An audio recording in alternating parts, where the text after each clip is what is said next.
Assalamualaikum warahmatullahi wabarakatuh.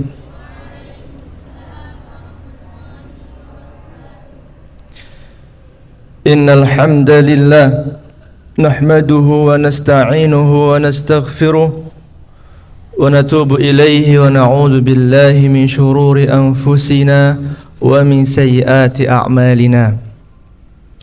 Man yahdihillahu fala mudilla lahu wa man yudlil fala hadiya lahu. Ashhadu an la ilaha illallah wahdahu la syarika lahu wa ashhadu anna Muhammadan abduhu wa rasuluh. Allahumma salli wa sallim wa barik ala nabiyyina Muhammadin wa ala alihi wa ashabihi wa man tabi'ahum bi ihsanin ila yaumiddin. Yang terhormat Ibu Kepala Sekolah SMA Muhammadiyah Purworejo, yang kami hormati Bapak Ibu Guru SMA Muhammadiyah Purworejo, dan yang kami sayangi adik-adik siswa-siswi SMA Muhammadiyah Purworejo. Yang pertama, mari kita sama-sama bersyukur kepada Allah Subhanahu wa taala yang telah melimpahkan karunia-Nya kepada kita yang begitu banyak, yang tidak bisa kita hitung. Nikmat sehat, nikmat Islam, nikmat rezeki, nikmat keluarga, nikmat sekolah di SMA Muhammadiyah Purworejo. Kenapa kok nikmat di SMA Muhammadiyah Purworejo? Nanti tak kasih tahu.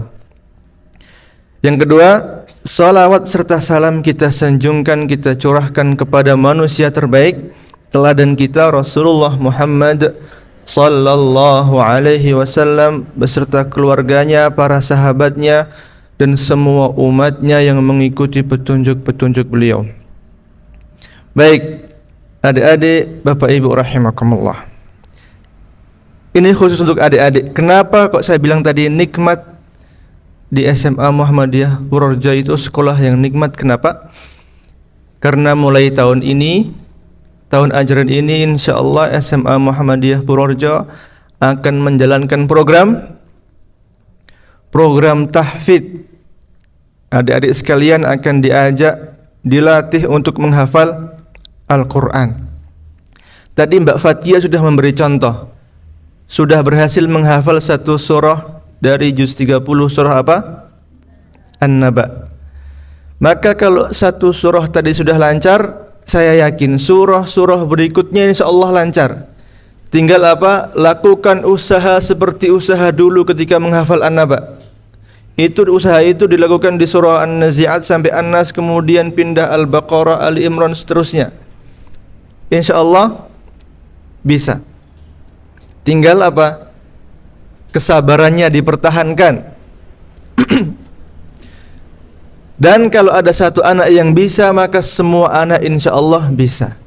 Dulu ketika semua baru lahir, apakah langsung bisa jalan, berbicara, dan makan sendiri? Tidak kan?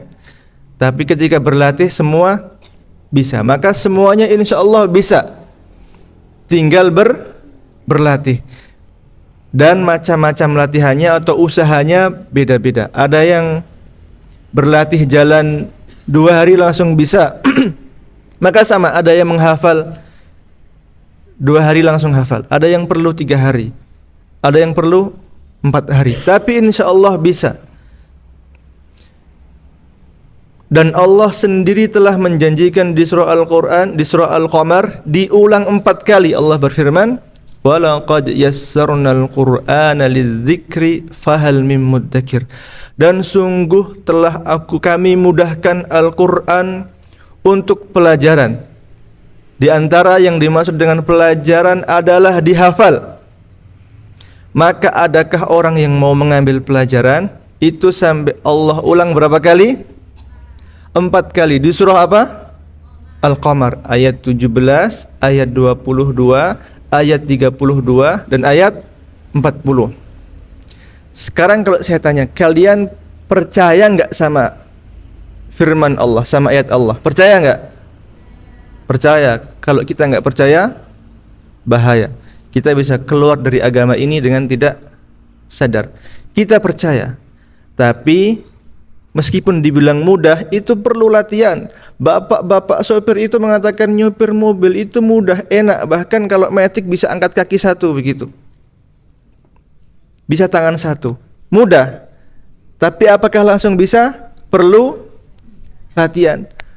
Menghafal Al-Quran juga begitu. Kalau tanya Pak Fahrur itu, tilawah itu mudah atau enak Pak? Mudah, tapi perlu latihan. Tanya Mbak Lita begitu. Yang pertama itu, menghafal itu mudah. Yang kedua apa? Dengan niat yang ikhlas, niat yang tulus. Adik-adik sudah berada di lingkungan yang tepat di sini. Sekolah mengajak bersama-sama untuk apa? Menjadi muslim yang baik, mukmin yang baik. Mengaji, mempunyai hafalan. Itu kesempatan luar biasa. Dan pemuda yang tumbuh dalam taat. Kalian pemuda atau bapak-bapak sepuh? Kalian pemuda. Dan ketika sekolah memberikan fasilitas untuk kalian tumbuh dalam ketaatan, itu mau dimanfaatkan atau mau disia-siakan? Nabi yang mengatakan pemuda yang tumbuh dalam taat termasuk 7 golongan yang akan dinaungi di hari kiamat. Akan dapat apa? Akan dapat iup-iup, tidak kepanasan. Luar biasa. Maka tinggal dimanfaatkan. Harus kuat-kuat melawan hawa nafsunya, melatih sabarnya. Niatkan, luruskan niatnya. Tidak benar kata-kata yang mengatakan masa muda foya-foya, tua kaya raya, mati masuk surga, itu hoaks. Yang betul adalah apa? Berakit-rakit ke hulu, berenang-renang ke tepian. Mungkin 1:1000 ada yang begitu, karena dia memang beruntung gitu. Tapi yang umumnya adalah siapa yang mau berakit-rakit ke hulu, dia akan nanti endingnya bersenang-senang. Yang pertama itu, Al-Quran itu mudah, Allah yang menjanjikan. Tinggal niatkan, luruskan niatnya. Ikhlas karena Allah dan mohon kepada Allah, mohon doa. Yang berikutnya, apa keutamaan atau kelebihan ketika seseorang menghafal Al-Quran? Saya akan sampaikan wasiat-wasiat Nabi, pesan-pesan Nabi, keutamaan untuk para penghafal Al-Quran yang pernah Nabi sampaikan. Jadi biar yang memotivasi kalian adalah Nabi langsung. Cuman bukan beliau yang bicara langsung. Kami sampaikan hadis dari Nabi kita Muhammad sallallahu alaihi wasallam. Yang pertama, Nabi mengatakan, Inna lillahi ahlin. Sesungguhnya Allah itu memiliki keluarga-keluarga, memiliki orang-orang khusus yang dipilih.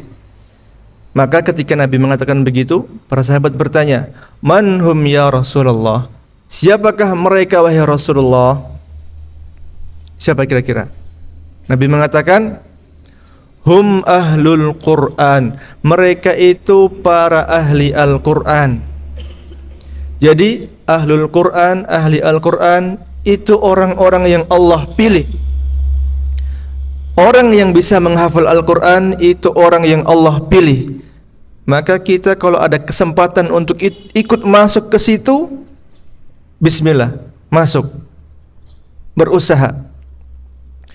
Itu orang-orang yang Allah pilih. Hambanya dipilih untuk bisa menghafal firman Allah. Itu sebuah kemuliaan. Misalkan tadi kita baca Innalil muttaqina mafaza hadaiqa wa a'naba. Ketika menghafal itu apa? Ini firman Allah yang pernah Allah firmankan. Dan kita bisa hafal, itu luar biasa. Sekarang saya tanya, mbak-mbaknya kalau punya suami yang punya hafalan, kemudian bisa jadi imam sholat, senang atau tidak senang? Senang. Tuh mas-masnya dengar ya. Mas-masnya kalau punya istri yang punya hafalan Al-Quran, kemudian bisa mengajarkan ke anak-anak kalian, senang atau tidak senang? Senang. Kita semua sepakat dan hati kecil kita mengatakan itu kebaikan, itu kebenaran. Maka kalau ada bisikan-bisikan yang mengganggu, ajakan-ajakan yang mengajak kita tidak ikut ke situ, harus dilawan. Itu godaan setan. Yuwaswisu fi sudurin nas, yang membisik-bisikkan dalam hati manusia. Kalau ada kesempatan kita masuk menjadi orang-orang yang Allah pilih dengan bisa menghafal kitabnya, masuk orang-orang pilihan. Yang sudah lancar membaca itu kesempatan, langsung menghafal. Yang belum lancar, nanti akan dibimbing oleh Pak Guru menghafal 1 ayat 2 ayat. Tapi juga PR-nya apa? Bacaannya harus dilancarkan. Bagaimana bisa mau menikmati bacaan Al-Quran atau hafalan Al-Quran kalau membacanya saja belum lancar? Seperti anak kecil, bagaimana dia mau bisa menikmati naik sepeda kalau naiknya saja belum lancar? Lancarkan dulu. Tapi di SMA Muhammadiyah Forjo lebih dari itu, akan dibimbing menghafal dan juga akan dibantu melancarkan. Itu kesempatan. Mau diambil atau tidak? Diambil atau tidak? Kalau tidak itu rugi. Rugi dunia dan akhirat. Nabi sendiri yang mengatakan, kita mengaku saya umat Rasulullah, saya cinta untuk bersalawat ini itu. Tapi ketika Nabi mengatakan Allah punya orang-orang pilihan, punya keluarga, mereka itu ahlul Quran, dan kita dianjurkan untuk masuk ke situ, tapi kita enggak mau, berarti cinta kita kepada Rasulullah palsu. Ada kesempatan, bismillah, maju. Itu yang pertama. Bahwa para penghafal Al-Quran yang menghafalnya, membacanya, mengamalkannya, itu orang-orang yang Allah pilih. Yang kedua, penghafal Al-Quran adalah sebaik-baik manusia, sebaik-baik orang. Ini juga yang mengatakan Nabi, bukan saya. Kalau saya yang memotivasi kalian, itu saya bukan siapa-siapa. Saya hanya bisa menyampaikan apa yang pernah Nabi sampaikan. Terserah kalian mau percaya, terserah kalian enggak, terserah kalian. Nabi mengatakan begini, khairukum man ta'allamal Qur'ana wa 'allamah. Sebaik-baik kalian adalah yang mempelajari Al-Quran dan mengajarkannya. Sebelum mengajarkan tentu harus belajar dulu, bisa dulu baru mengajarkan. Nah, kalian yang masih siswa ini masih dalam taraf belajar atau mengajar? Belajar. Maka nikmati kesempatan itu, manfaatkan kesempatan itu menjadi sebaik-baik manusia. Mungkin kita ada yang bertanya, kok bisa menjadi sebaik-baik manusia?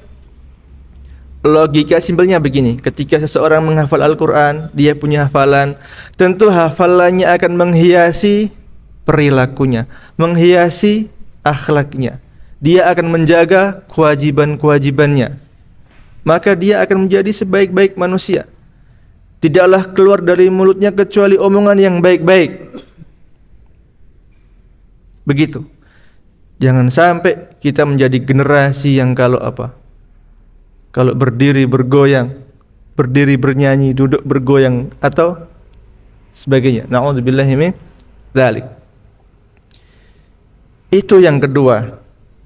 Penghafal Al-Quran adalah sebaik-baik manusia. Seberapapun hafalannya, itu nikmat dari Allah Subhanahu wa ta'ala. Yang ketiga, penghafal Al-Quran akan memakaikan mahkota pakaian kehormatan kepada kedua orang tuanya. Bentuk bakti apalagi di hari kiamat, seorang anak yang dia punya hafal Al-Quran akan diberi oleh Allah agar memakaikan pakaian kehormatan. Anaknya memakai mahkota kehormatan dan dia akan memakaikan kepada kedua orang tuanya pakaian kehormatan, hilatul kiram, pakaian kehormatan. Dan orang-orang ketika itu di hari kiamat melihat si bapak ibu itu terheran-heran, kok bisa begitu? Bahkan kedua orang tuanya bertanya, wahai Allah, kenapa saya bisa memiliki begini?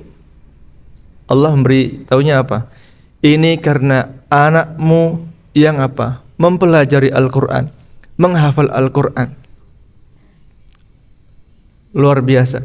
Bakti di dunia sampai di akhirat. Dan kenikmatan akhirat adalah kenikmatan yang kekal, yang abadi.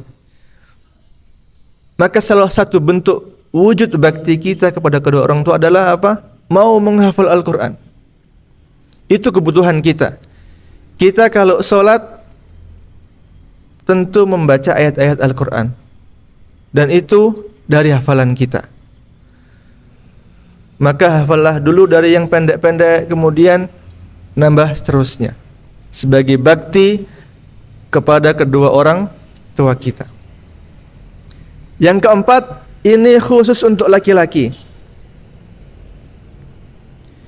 Ketika seseorang diberi kesempatan untuk menjadi imam sholat, itu sebuah kehormatan atau sebuah kehinaan?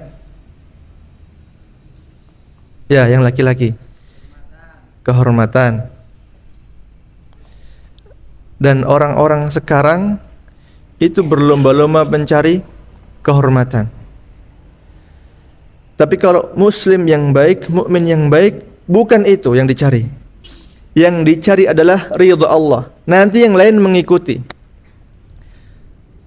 Kelebihan penghafal Al-Quran bagi laki-laki, Nabi mengatakan begini, ya ummul qawma aqra'uhum li kitabillah. Yang paling berhak menjadi imam solat adalah yang paling banyak hafalannya, yang paling bagus bacaannya, yang paling paham Al-Quran.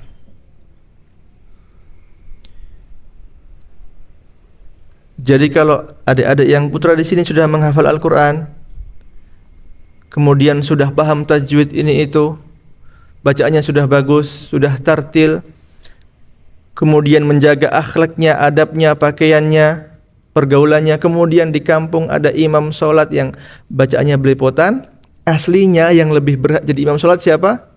Kalian semua. Cuman tidak boleh kemudian sombong merasa, Pak saya yang berhak jadi imam, enggak boleh begitu. Tapi kalau dipersilahkan, Mas monggo jangan yang sudah banyak hafalannya, bagus bacaannya jadi imam, maju, berlatih. Usamah bin Zaid 16 tahun memimpin pasukan perang, menaklukkan musuh. 16 tahun. Generasi sekarang siapa yang bisa begitu? Tidak banyak. Paling-paling generasi sekarang apa? Na'udzubillah, sehingga akan saya sebutkan. Harus menjadi generasi muslim yang kuat, yang hebat. Musuh-musuh Islam memang punya sekian cara untuk mengalihkan generasi muslim dari kehebatan Islam.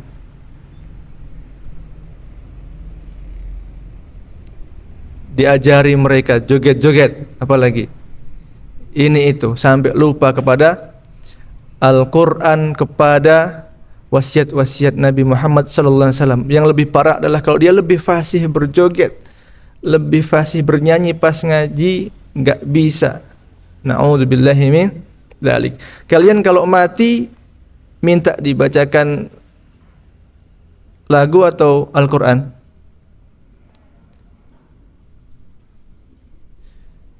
Baik.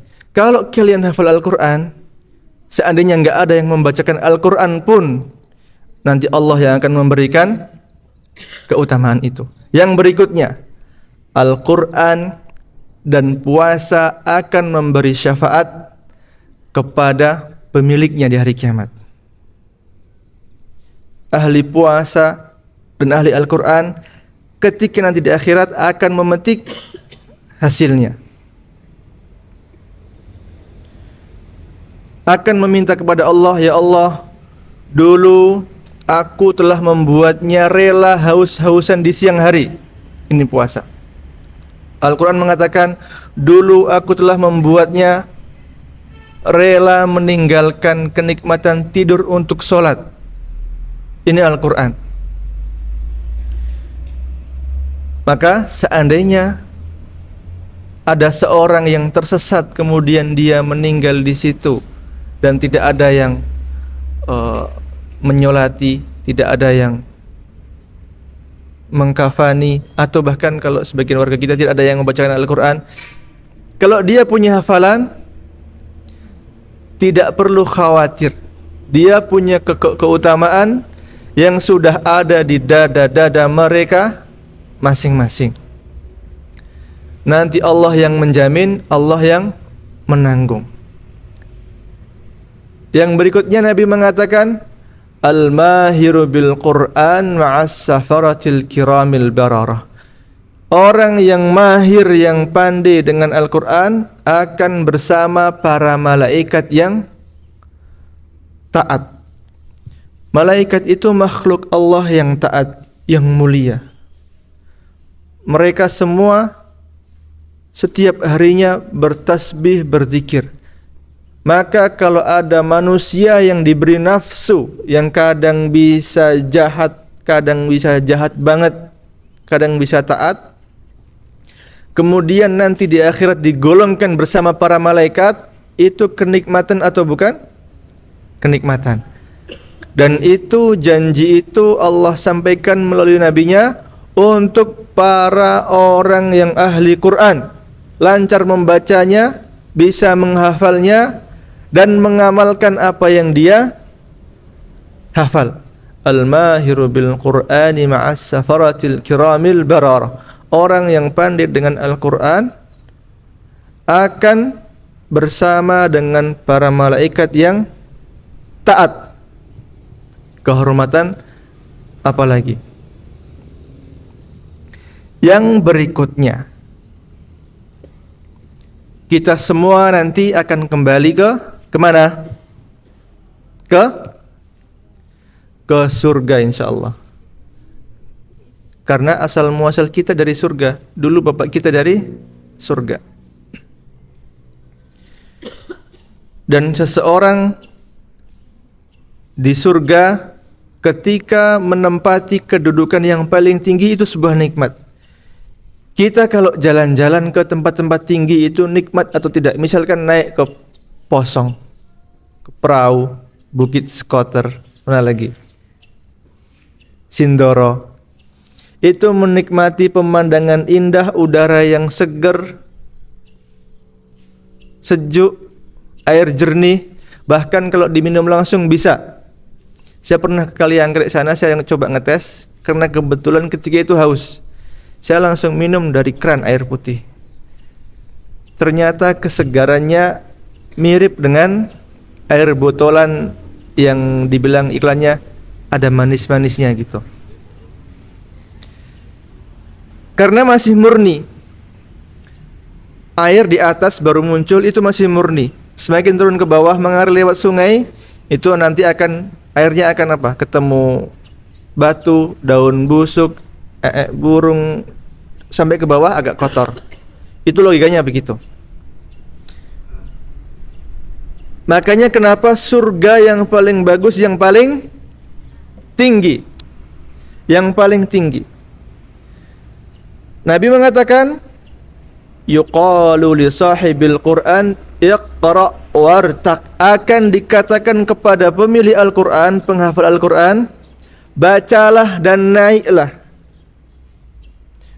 Iqra wartaq warattil.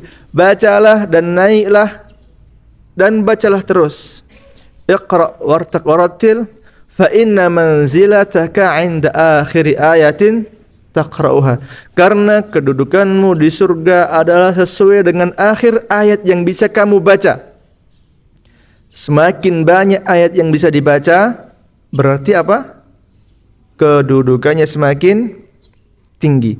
Senang enggak kalau kita bisa disatukan di surga yang di situ ada Rasulullah, ada Abu Bakar, Umar, Utsman. Kita bisa melihat langsung manusia terbaik yang pernah Allah ciptakan. yang Allah utus untuk makhluk manusia dan jin. Yang ketika itu orang musyrik mengatakan Al-Amin, dapat dipercaya, jujur. Tapi ketika beliau mulai mendakwahkan Islam, difitnah, dia sahir, ahli sihir, majnun, orang gila, pembohong. Begitu. Seseorang ketika dia baik, itu semua orang suka. Tapi ketika dia mulai mengajak kepada kebaikan, mencegah kemungkaran, mulai tidak ada yang suka. Kiai Haji Ahmad Dahlan baik. Tapi ketika mulai dakwah untuk memberantas TBC, dituduh kiai kafir, dituduh antek Belanda dan macam-macam. Maka saya pesan adik-adik nanti kalau sudah gede, ada yang jadi guru, ada yang jadi ustadz, ada yang jadi bupati, ada yang jadi presiden, kemudian dia amar ma'ruf nahi mungkar, siap-siap bersabar. Pasti akan ada yang memusuhi, bukan memusuhi, memusuhi. Begitu. Masih ada 4 menit ya.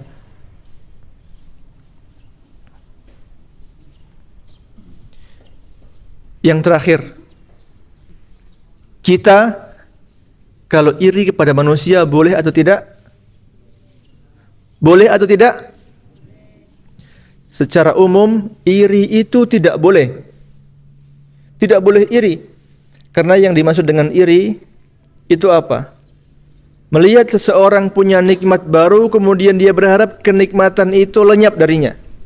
Misal, ada si A melihat si B punya mobil baru, kemudian si A batin, muga-muga mobil tabrakan remuk wonge mate. Nah, itu iri, tidak boleh.